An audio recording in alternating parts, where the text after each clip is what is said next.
Nous vous invitons à vous abonner si ce n'est pas encore fait, à activer la cloche pour être au courant de nos prochaines vidéos, à nous suivre sur nos réseaux Facebook, Instagram, adventiste.mq. Bon visionnage et prenez soin de vous. Vous avez besoin d'aide. Vous souhaitez vous entretenir avec un pasteur, un psychologue, un conseiller en relations d'aide.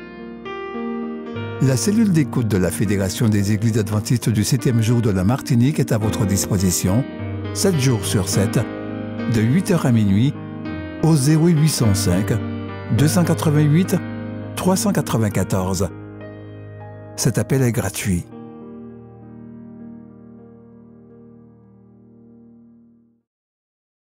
Faites l'expérience Espérance Média. Vibrez, écoutez et regardez. Votre radio Espérance FM en direct. Les podcasts de vos émissions préférées, les worship moments, tout à portée de main en un clic. Téléchargez dès maintenant l'application Espérance Média, disponible sous les plateformes de téléchargement Apple Store et Google Play.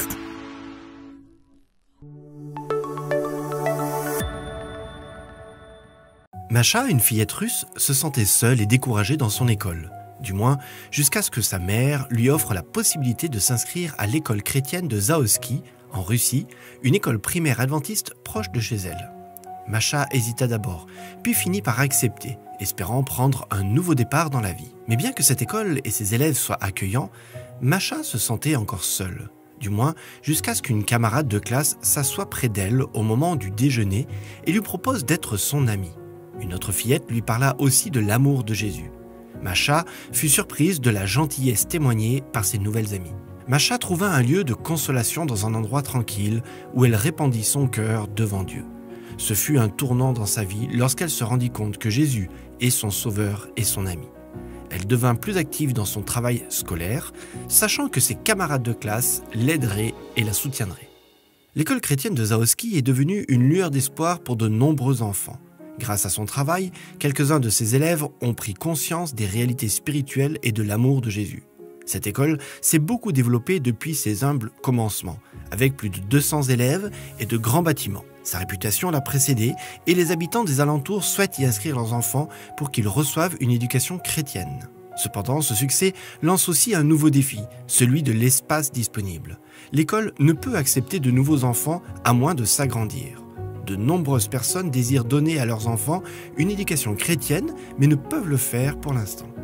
Dieu œuvre au travers de l'Église de manière multiple, pour être en bénédiction à l'humanité et promouvoir la connaissance de lui-même.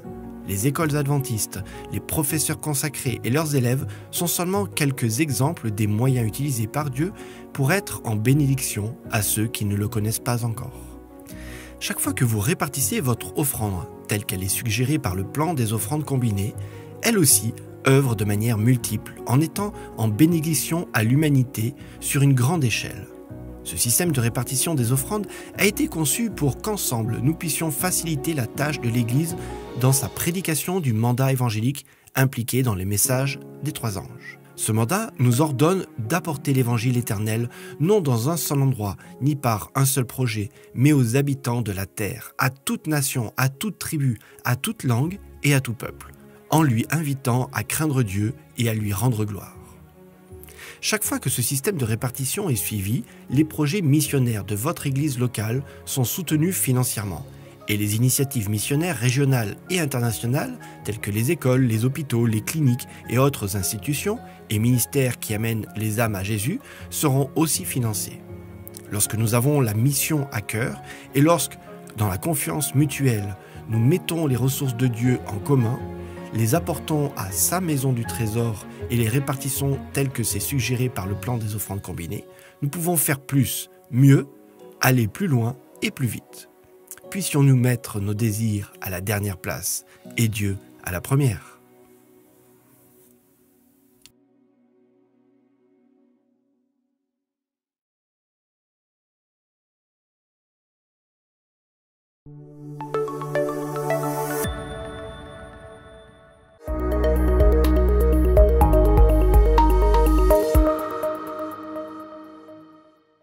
va avec la force que tu as. Nous sommes ici, chers amis, au seuil d'une nouvelle année, une de plus. Mais nous sommes aussi ici pour intercéder, afin de recevoir auprès de Dieu la puissance du Saint-Esprit pour accomplir la mission qui nous a été confiée dans le cours de cette année qui commence. Nous savons déjà que nous sommes dans un contexte d'une grande idolâtrie. L'Église et le monde dans lequel nous sommes vivons dans un contexte d'adoration devant les dieux de ce monde. L'argent, le sexe, la musique, le sport, la gloire personnelle, même la vérité relative. Cependant, je voudrais aujourd'hui vous inviter à considérer avec moi l'histoire de Gédéon et des enfants d'Israël. Mais il nous faut très vite nous détacher de la narration d'une histoire que nous connaissons déjà pour entendre ce que Dieu veut nous dire en 2024. Parce qu'il est trop facile d'être des chrétiens théoriques sans que notre christianisme n'ait d'impact sur le quotidien de notre vie. En fait, chers amis, une étude approfondie de l'histoire de Gédéon nous permet de déceler de très grandes similitudes entre la condition des enfants d'Israël d'alors et l'Église chrétienne d'aujourd'hui. En réalité, l'Église, comme le peuple de Dieu d'alors, a peur. Le peuple de Dieu, en fait, se cache. Le peuple de Dieu ne croit plus, doute. Le peuple de Dieu ne croit plus en Dieu, ce Dieu qui est tout-puissant. Nous connaissons l'histoire de Daniel face au lion, ou bien les 3 jeunes Hébreux face à la fournaise ardente, ces histoires que nous connaissons tous, ou bien les enfants d'Israël devant la mer Rouge. Et toutes ces grandes histoires de la Bible qui, aujourd'hui, sont classées par certains théologiens au registre de mythes et d'allégories. Le peuple de Dieu, chers amis, à bien des égards, a perdu son identité, celle de fils et fille de Dieu, porte-parole du Dieu Tout-Puissant. Alors, au lieu de revendiquer son nom et ses origines, le peuple de Dieu veut renégocier son nom. Au lieu de déclarer que je suis Gédéon, je me présente comme étant plutôt Jérubbaal, le nom païen. Mais la bonne nouvelle pour nous aujourd'hui, chers amis, c'est que Dieu sait reconnaître son peuple et ses enfants. Dieu a d'abord décidé de libérer son peuple et ses enfants afin que sa mission se réalise telle qu'il l'avait décidé. Aujourd'hui, j'aimerais vous inviter à considérer avec moi cette portion de l'histoire d'un juge en Israël appelé Gédéon. L'histoire se trouve, si vous avez vos Bibles, dans le livre des Juges, au chapitre 7 de notre Bible. Prenez vos Bibles avec nous, nous allons relire tout ce chapitre. Jérubbaal, qui est Gédéon, et tout le peuple qui était avec lui, se levèrent de bon matin et campèrent près de la source de Harod. Le camp de Madian était au nord de Gédéon, vers la colline de Morée, dans la vallée. L'Éternel dit à Gédéon, « Le peuple que tu as avec toi est trop nombreux pour que je livre Madian entre ses mains. Il pourrait en tirer gloire contre moi et dire, c'est ma main qui l'a délivré. » Alors publie donc ceci aux yeux du peuple, aux oreilles du peuple plutôt. Que celui qui est craintif et qui a peur s'en retourne et s'éloigne de la montagne de Galad. 22 000 hommes parmi le peuple s'en retournèrent, et il en resta 10 000. L'Éternel dit à Gédéon, « Le peuple est encore trop nombreux. Fallait descendre vers l'eau, et là j'en ferai le triage. Celui que je te dirai, que celui-ci aille avec toi, ira avec toi. Et celui dont je te dirai que celui-ci n'aille pas avec toi, n'ira pas avec toi. Gédéon fit descendre donc le peuple vers l'eau, et l'Éternel dit à Gédéon, tous ceux qui laperont l'eau avec la langue comme lappe le chien, tu les sépareras de tous ceux qui se mettront à genoux pour boire. Ceux qui lapèrent l'eau en la portant à la bouche avec leurs mains furent au nombre de 300 hommes. Et tout le reste du peuple se mit à genoux pour boire. Et l'Éternel dit à Gédéon, c'est par les 300 hommes qui ont lapé que je vous sauverai et que je livrerai Madian entre tes mains. Que tout le reste du peuple s'en aille, chacun chez soi. On prit alors les vivres du peuple et ses trompettes. Puis Gédéon renvoya tous les hommes d'Israël, chacun dans sa tente. Et il retint seulement les 300 hommes. Le camp de Madian était au-dessous plutôt de lui dans la vallée. L'Éternel dit à Gédéon pendant la nuit, « Lève-toi, descends au camp, car je l'ai livré entre tes mains. Si tu crains de descendre, descends-y avec Pura, ton serviteur. Tu écouteras ce qu'ils diront, et après cela, tes mains seront fortifiées. Descends donc au camp. » Il descendit avec Pura, son serviteur, jusqu'aux avant-postes du camp.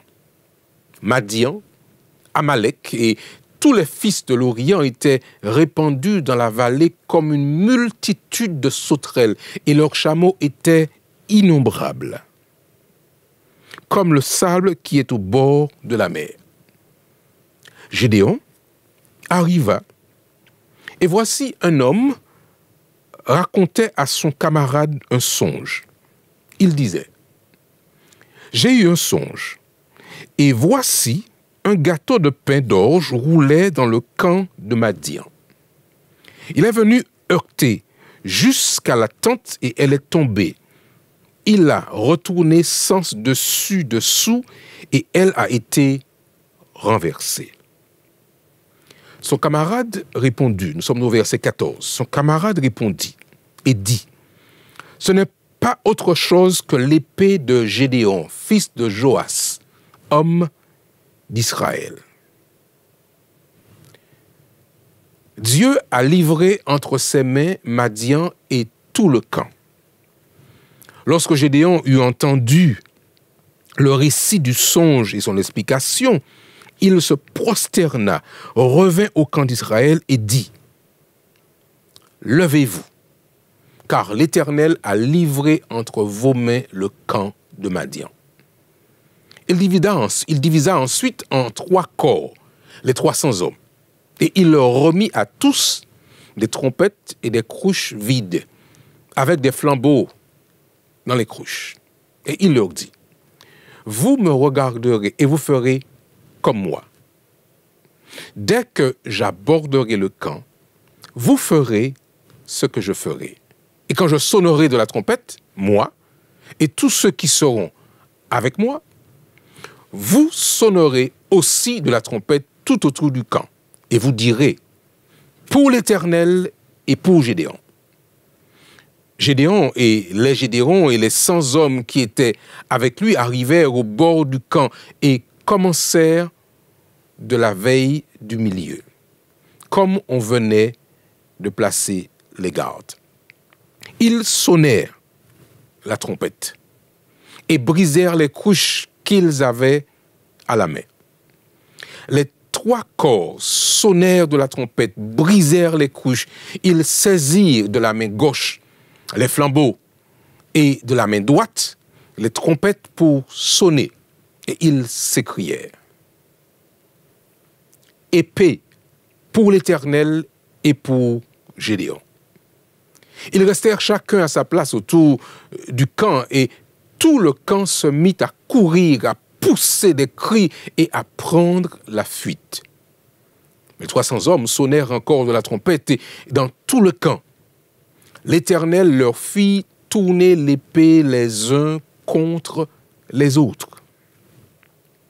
Le camp s'enfuit jusqu'à Beth-Shitta, vers Tserera, jusqu'au bord d'Abel-Méloa, près de Tabat.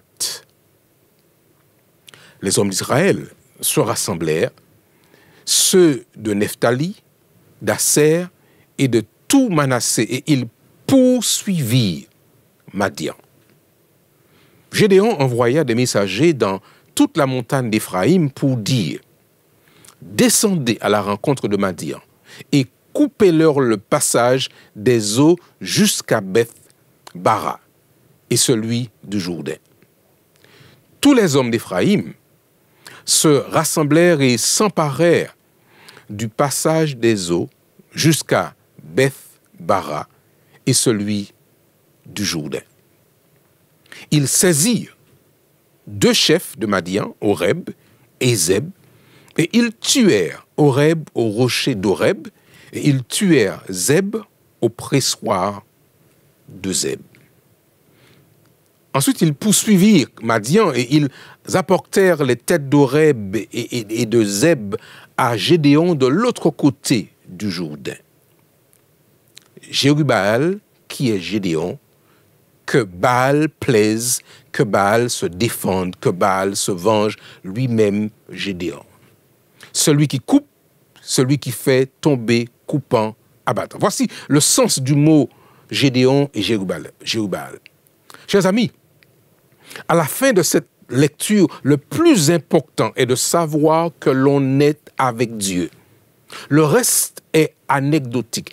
Quelle est, en ce début d'année, votre position avec Dieu? Alors que l'Éternel s'apprête à faire le dénombrement pour réaliser la mission. Observez bien qu'au chapitre 7, au verset 2, Dieu déclare « Le peuple était trop nombreux ». L'Éternel, vous savez bien, regarde au cœur, mais nous, humains, nous avons tendance à regarder à ce qui frappe les yeux. À la fin du décompte, finalement, 22 000 hommes s'en retournent à la maison.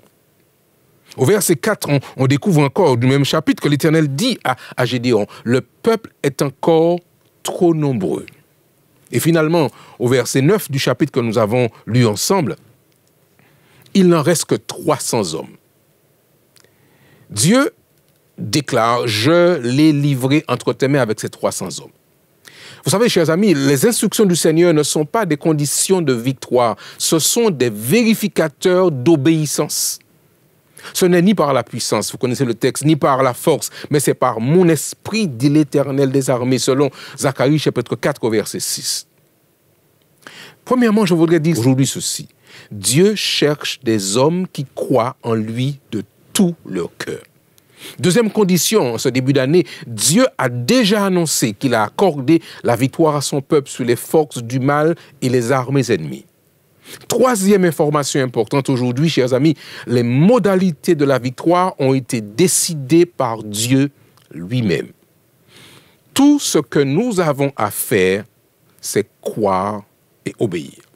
Quatrièmement, il nous faut décider, choisir d'appartenir au groupe qui réalise la mission finale. Et de cette décision dépend seulement de notre choix. Je voudrais, en terminant, partager avec vous quelques citations du livre évangélisé, qui me paraissent importantes. Au livre évangélisé, à la page 63, le titre « Aller de l'avant par la foi ». Alors voici comment commence cette première citation. « Qui ne risque rien n'a rien. » Si nous remettions, écoutez bien ceci, si nous remettions à la providence, nous ne tarderions pas à discerner toutes les occasions favorables et à en tirer le meilleur parti de tous les avantages qui nous sont offerts. Nous craignons, déclare notre sœur, de nous lancer dans cette noble tâche et de courir les risques de peur que les dépenses engagées ne produisent pas des résultats. Que dire si après avoir engagé des frais, nous ne voyons pas que cela a contribué à sauver des âmes? Questionnement que nous avons. Que dire encore, dit la citation, s'il s'en résulte une perte sèche, d'une partie de nos moyens financiers. Et voici le conseil. Mieux vaut travailler et continuer à agir que de rester les bras croisés. Car tu ne sais point ce qui réussira, ceci ou cela, selon Ecclésiaste chapitre 11 et au verset 6. Des hommes investissent dans l'industrie et subissent des lourdes pertes, et on ne voit là rien d'anormal. Mais hélas, quand il s'agit de l'œuvre de Dieu, on craint de courir des risques. Il semble, à vue humaine, que lorsqu'il est employé pour le salut des âmes, l'argent dépensé est une perte sèche, s'il ne se traduit pas par des résultats immédiats.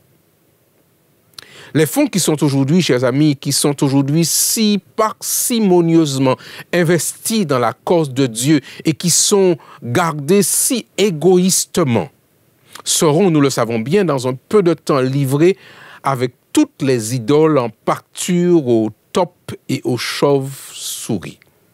L'argent perdra brusquement de sa valeur quand l'homme se rendra compte des réalités éternelles, selon le livre évangélisé à la page 64. Dieu veut, bien-aimés, Dieu veut des hommes qui n'hésitent pas à prendre tous les risques possibles pour sauver des âmes. Je répète ceci, tous les risques possibles pour sauver des âmes. Ceux qui refusent d'avancer d'un pouce aussi longtemps qu'ils ne voient pas clairement le chemin qui est devant eux ne pourront pas servir aujourd'hui à la diffusion de la vérité de Dieu. De nos jours, nous avons besoin d'hommes et de femmes qui soient prêts à aller de l'avant aussi bien dans l'obscurité que dans la lumière. D'hommes et de femmes qui resteront fermes malgré les échecs et les déconvenues et qui continueront à œuvrer avec foi, avec larmes, avec patience et avec espoir, semant le long des eaux, selon Ecclésiaste chapitre 11, verset 1er, ayant cette confiance que le Seigneur multipliera la semence. Pour accomplir l'œuvre requise, Dieu demande des hommes et des femmes énergiques, pleins de foi, d'assurance et d'endurance. Cette citation est tirée du livre évangélisé à la page 64. La citation qui suit va dans la même veine, dans la même orientation. Ayons l'esprit ouvert. Et je cite. En ces temps troublés, nous ne devrions rejeter d'emblée aucune méthode pour faire entendre l'avertissement avant de l'avoir essayé. Tout ce qui est de nature à endiguer la marée de l'iniquité devrait retenir notre attention. Alors, elle nous invite, notre sœur, à continuer à œuvrer et à avoir la foi en Dieu, selon le livre évangélisé, toujours à la page 64. Troisième citation. Un travail plus consciencieux. Écoutez bien ceci. Elle s'adresse en particulier aux ministres de l'Évangile, aux pasteurs, aux anciens, mes frères dans le ministère. Je vous en conjure, disait-elle, soyez davantage solidaires de la cause de Dieu. Si vous ne déployez pas des efforts plus énergiques pour que votre œuvre soit aussi parfaite que possible, de nombreuses personnes qui pourraient être sauvées seront perdues. Une grande tâche doit être accomplie, et j'ajoute à la Martinique. Elle pourra sembler évoluer lentement et péniblement au départ, mais si nous nous soumettons entièrement à lui, Dieu agira avec puissance. La plupart du temps, vous devrez, disait notre sœur, marcher par la foi plutôt que d'après vos impressions, selon Évangélisé à la page 64.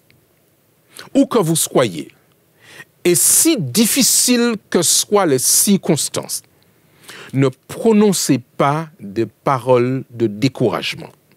La Bible, chers amis, est pleine de merveilleuses promesses.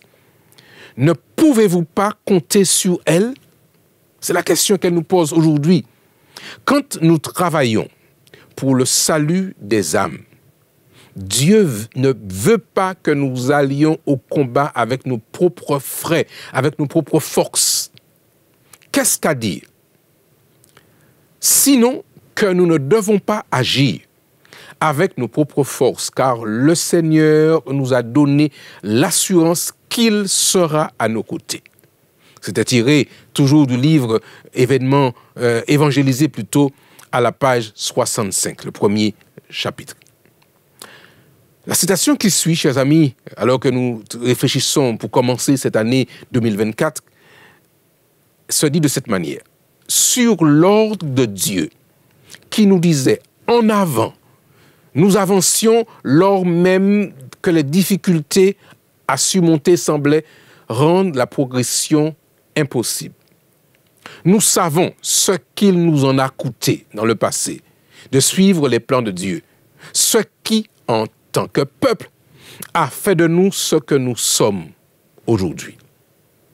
C'est pourquoi, bien-aimés, nous devons faire très attention de ne pas troubler les esprits concernant les directives que Dieu nous a données en vue de notre succès et de l'avancement de sa cause. Toujours tiré du livre évangélisé à la page 65. La quatrième citation que je voudrais partager avec vous ce matin dans cette réflexion est la suivante.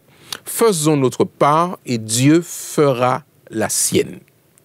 La bonne semence semble parfois végéter dans un cœur froid, frivole et égoïste, où apparemment elle n'a pas pris racine, apparemment.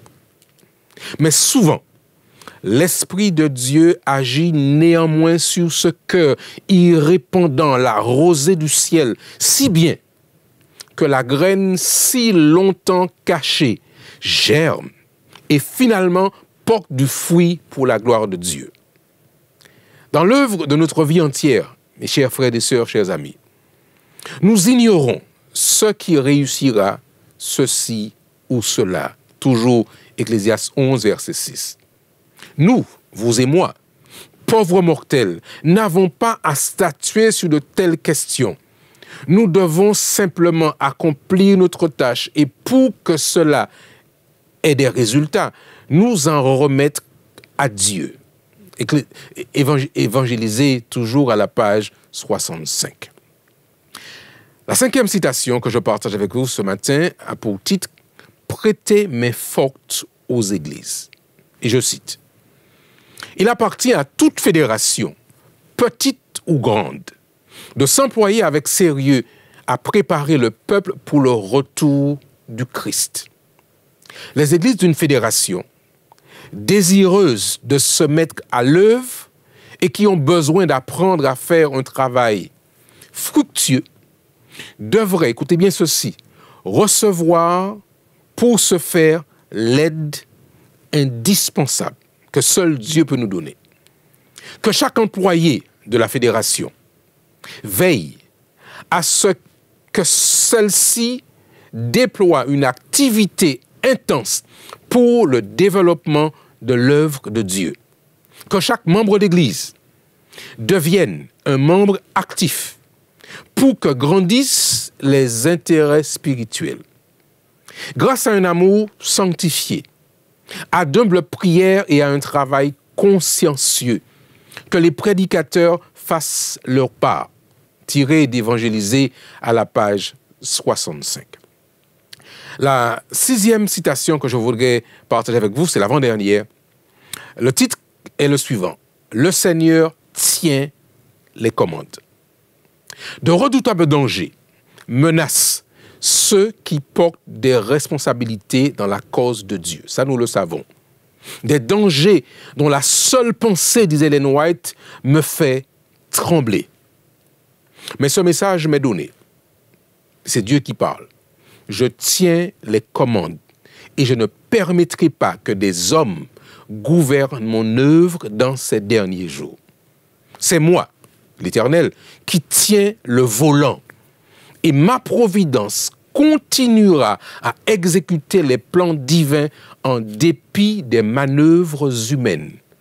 Évangélisé à la page 66. Lors de l'achèvement de l'œuvre, nous serons confrontés à des difficultés devant lesquelles nous ne saurons que faire. Mais n'oublions jamais que les trois grandes puissances du ciel sont en action d'une main divine, qui tient le volant. Et le Seigneur fera en sorte que ses desseins se réalisent. Évangélisé à la page 66. Et puis voici la dernière citation que je voudrais partager avec vous dans ces réflexions aujourd'hui. Exaltez le Christ. Je répète, exaltez ou exaltons le Christ. Bien-aimés, le monde doit être averti. Veillons, attendons, prions et travaillons.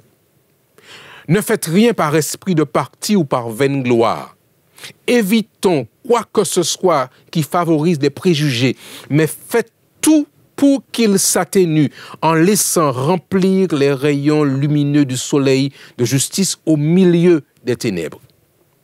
Une grande œuvre reste à accomplir et tous les efforts possibles doivent être entrepris pour faire connaître le Christ comme le Sauveur qui pardonne, qui se charge de nos transgressions et qui est l'étoile brillante du matin. Et le Très-Haut, chers amis, nous honorera devant le monde lorsque nous aurons achevé notre tâche. Évangélisé à la page 66. Alors que nous commençons cette nouvelle année, je voudrais donc nous inviter tous, hommes, femmes, enfants, jeunes, adultes, à avancer avec la force que nous avons, à croire en Dieu et à ne pas hésiter un seul instant. Dieu est au contrôle, c'est lui qui dirige son Église et il amènera à la victoire parce qu'il l'a promis. Alors que nous commençons cette année, j'aimerais prier avec vous afin que Dieu nous accorde sa grâce, qu'il nous accorde sa puissance et que par lui et avec lui, nous puissions achever l'œuvre avant que le Seigneur ne revienne. Prions ensemble, mes bien-aimés chers amis. Éternel notre Dieu, une année commence, l'année 2024. Nous ne savons pas ce qu'elle nous réserve, mais nous savons une chose, c'est que tu as promis d'être avec nous tous les jours et jusqu'à la fin du monde. Alors Seigneur, bénis ton Église, bénis ces hommes, ces femmes, ces jeunes, ces enfants qui se sont engagés à te suivre, à rester fidèles à ta parole.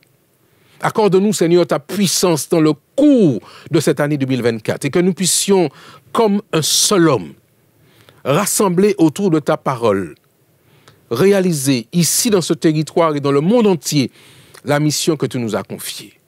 Et donne-nous, Seigneur, de rester fidèles à ta parole, les yeux gardés vers le ciel, sachant que tu reviens très bientôt. Bénis ton peuple, bénis ton Église et que ta volonté seule soit faite sur la terre et comme au ciel. Nous prions au nom de Jésus et pour ta gloire. Amen. Nous vous disons tous, chers amis, très bonne année en Jésus. Maranatha, Jésus revient bientôt.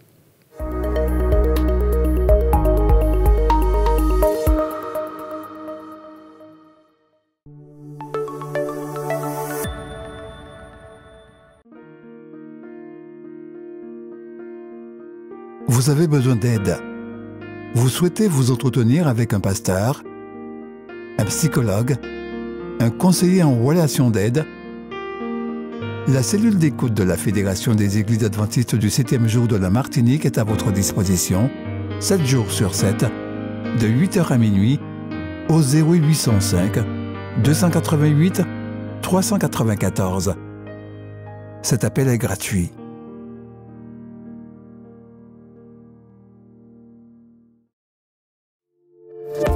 N'oubliez pas de vous abonner si ce n'est pas encore fait, de liker et de partager avec vos amis si cela vous a plu.